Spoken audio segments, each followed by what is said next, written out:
राधे राधे दोस्तों, आज हम शिव पुराण का पाठ शुरू करते हैं। शुरू करने से पहले मेरी आप सबसे विनती है कि मेरे चैनल को सब्सक्राइब, लाइक और शेयर करना ना भूलें, ताकि हम आपके लिए अच्छी अच्छी कथाएं और पुराणे ला सकें। ओम नमः शिवाय। चलो आइए शुरू करते हैं। राधे राधे दोस्तों, आपका फिर से स्वागत है मेरे YouTube चैनल राधे श्याम में। आज हम आपको आगे की कथा सुनाते हैं। हिमवान का भगवान शिव के पास लगन पत्रिका का भेजना, विवाह के लिए आवश्यक सामान जुटाना, मंगलाचार का आरंभ करना, उनका निमंत्रण पाकर पर्वतों और नदियों का दिव्य रूप में आना, पुरी की सजावट तथा विश्वकर्मा द्वारा दिव्य मंडप एवं देवताओं के निवास के लिए दिव्य लोकों का निर्माण करवाना। नारद जी ने पूछा, तात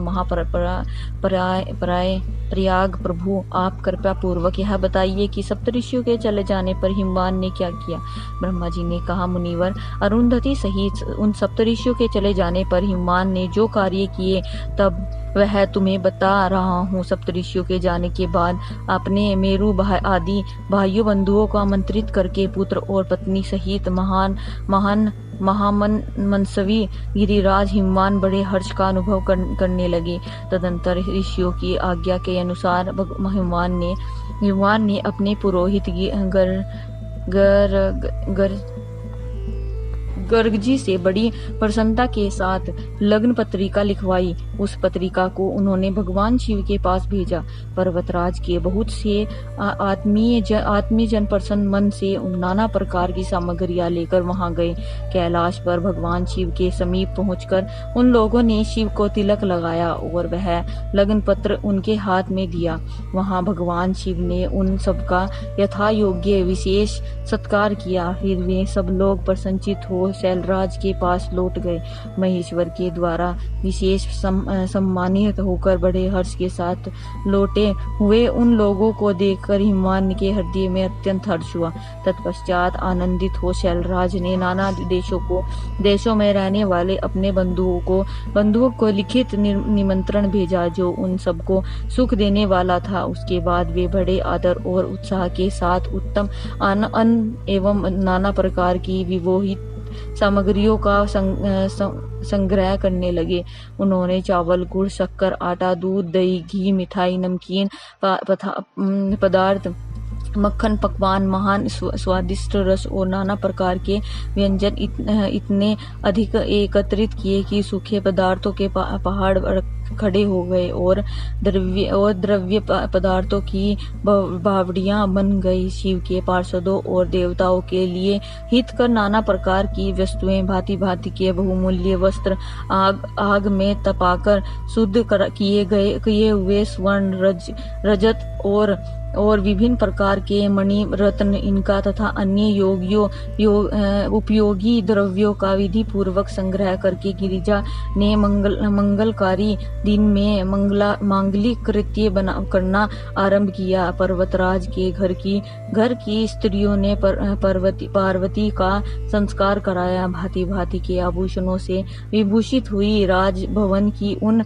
सुंदरी स्त्रियों ने सानत मंगला कार्य संपन्न किया। नगर के ब्राह्मणों की स्त्रियों ने स्वयं बड़े हर्ष के साथ लोकाचार का अनुष्ठान किया। उसमें मंगल रूप भांति भांति के उत्सव मनाए गए। हर्ष भरे हृदय से उत्तम मंगलाचार का संपादन करके हिमालय भी सर्वोत्भाव ने बड़े प्रसन्न हुए और अपने निमंत्रित बंधुजनों के आगमन की उत्सुकता पूर्वक प्रतीक्षा करने लगे। इसी बीच में उनके निमंत्रण बंधु बांधव आने लगे। देवताओं के निवास भूत गिरिराज सुमेरु दिव्य रूप धारण करके नाना प्रकार के मणियों तथा महारत्नों को यत्न पूर्वक साथ ले अपने स्त्री पुत्रों के साथ हिमालय के घर आए।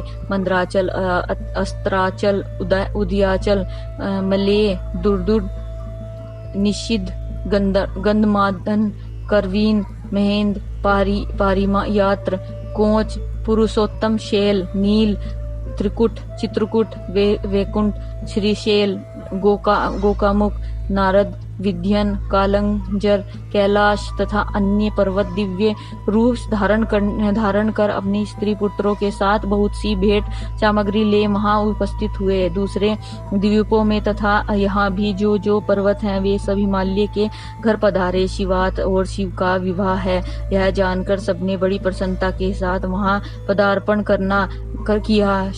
शोण, भद्र आदि नद आदि संपूर्ण दिव्य नर नारियों के रूप धारण करके नाना प्रकार के अलंकारों से अलंकृत हो शिव पार्वती का विवाह देखने के लिए आए। गोदावरी, यमुना, सरस्वती, वेणी, गंगा, नर्मदा और अन्य श्रेष्ठ सरिताएं भी बड़ी प्रसन्नता के साथ हिमान के यहाँ आई। उन सब के आने से हिमालय के दिव्यपुरी अब और सब ओर से भर गई। वह सब प्रकार की शोभाओं से संपन्न थी। वहाँ बड़े बड़े उत्सव हो रहे थे, ध्वजा पताकाएं फहरा रही थी, बंधनवारों से उनकी अधिक शोभा होती थी। चारों ओर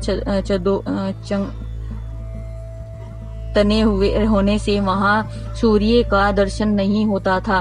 भांति भांति की नीली, पीली आदि प्रभा उस पुरी की शोभा बढ़ाती है। हिमालय ने भी बड़ी प्रसन्नता के साथ अपने यहाँ पधारे हुए सभी स्त्री पुरुषों का यथोयोग्य आदर सत्कार किया और सबको अलग अलग सुंदर स्थानों में ठहराया। अनेकानेक उपयुक्त सामग्री देकर सबको संपूर्ण संतुष्ट किया। मुनिश्रेष्ठ तदंतर शैलराज हिमवान ने प्रसन्न हो महान उत्सव से परिपूर्ण अपने नगर को विचित्र रीति से सजाना आरंभ किया। सड़कों को झाड़ बुहार कर उन पर छिड़काव कराया। उन्हें बहुमूल्य साधनों से सुसज्जित एवं शोभित किया।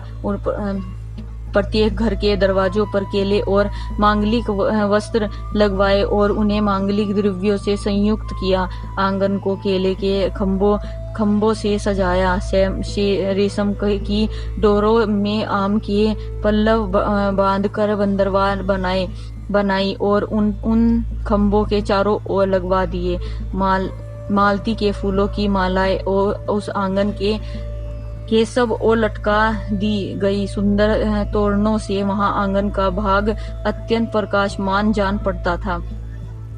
चारों दिशाओं में मंगल सूचक शुभ द्रव्य रखे गए थे जो उस प्राण की शोभा बढ़ा रहे थे। इसी प्रकार अत्यंत प्रसन्नता से भरे हुए गिरिराज हिमवान महाप्रभावशाली गुरु गर्ग मुनि को आगे करके अपनी पुत्री के लिए प्रस्तुत करने योग्य सारा उत्तम मंगल कार्य संपन्न किया। आज की कथा में समाप्त करते हैं। आगे की कथा आपको कल सुनाएंगे। ओम नमः शिवाय। अगर आपको मेरी वीडियो अच्छी लगी तो बेल आइकन दबाना ना भूलें ताकि आपको मेरे आने वाली वीडियोस का नोटिफिकेशन मिलता रहे। धन्यवाद। ओम नमः शिवाय।